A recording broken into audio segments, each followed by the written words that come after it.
Bonjour, Frédéric Naïm, avocat au barreau de Paris. J'interviens essentiellement pour assister des entreprises, notamment lorsqu'elles ont un contrôle fiscal. Et j'aimerais aborder un sujet que je vois assez régulièrement, qui est le cas d'une entreprise qui n'a pas de comptabilité.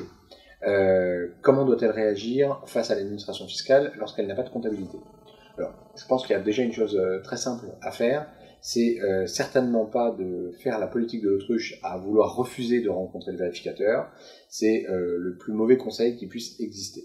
La bonne stratégie dans ce type d'action et de situation, c'est en gros de recevoir le vérificateur et de reconnaître qu'on n'a pas de comptabilité. Alors, lorsqu'on dit qu'on n'a pas de comptabilité, c'est bien large. La comptabilité, c'est des factures, des relevés bancaires, et puis ensuite un grand livre, un livre-journal, une balance, un livre d'inventaire, un registre des immobilisations. C'est énormément de choses. Vous pouvez très bien n'avoir pas tous ces documents, vous pouvez très bien n'avoir aucun de ces documents, hormis, on va dire, les factures, les relevés bancaires, factures fournisseurs, factures clients, et le social. Ces éléments-là sont toujours mieux que rien.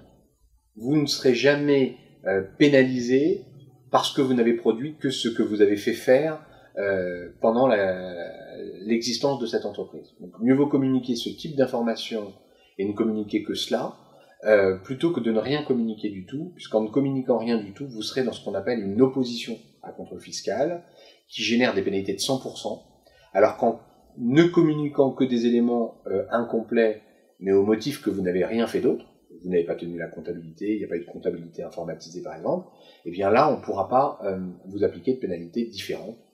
On ne va pas pénaliser quelqu'un qui n'a effectivement pas les documents. On va pénaliser quelqu'un qui a les documents, mais qui refuse de les communiquer. Donc, si vous avez une vérification de comptabilité et que vous sentez que vous êtes faible en documentation comptable, pour autant, donnez ce que vous avez. C'est pas grave, vous signerez un PV de défaut de comptabilité ou un PV de défaut partiel de comptabilité, mais au moins vous aurez communiqué ce que vous avez.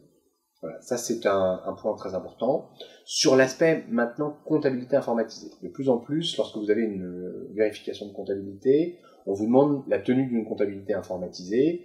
Là, c'est exactement la même chose. Si vous n'avez pas de comptabilité informatisée, vous signez le PV par lequel vous n'avez pas de comptabilité informatisée. Vous êtes passible d'une amende, effectivement, qui n'est pas appliquée systématiquement, mais mieux vaut reconnaître un fait réel plutôt que de ne pas répondre, qui est pour moi la pire des solutions. Voilà. Donc, un conseil, répondez à l'administration, même si c'est pour dire que vous n'êtes pas capable, en mesure de communiquer les documents qu'ils vous demandent. J'espère que cette information vous sera utile.